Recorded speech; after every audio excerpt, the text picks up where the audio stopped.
నాకు చాలా సందేహం చెట్టు గురించి అని యూట్యూబ్లో చూసి కేన్నవారు అని చెప్పారు ఒక మాట.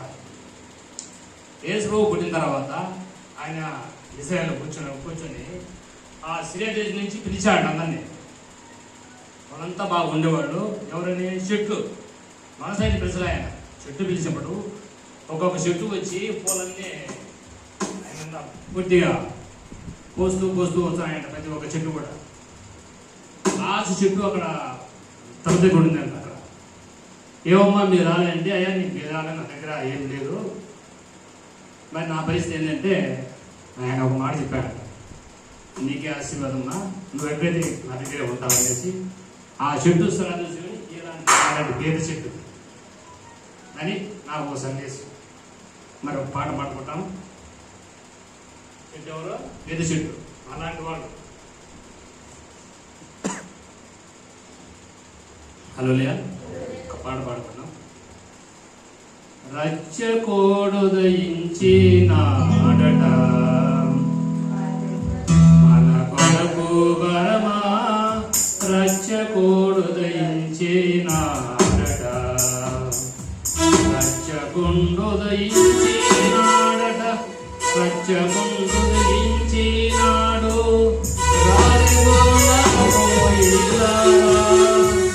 అచ్చనమనబోయే మాన నీరేచిన ముందు రాము, రచ్చకూడదయించే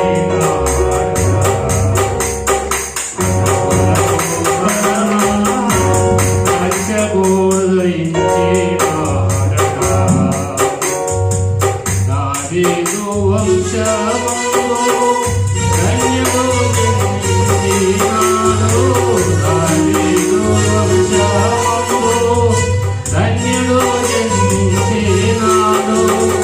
దేవుడగు యెహోవా మన దిక్కుదేరినాడు, రక్షకుడైనాడు మన కొరకు బరమా,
Is the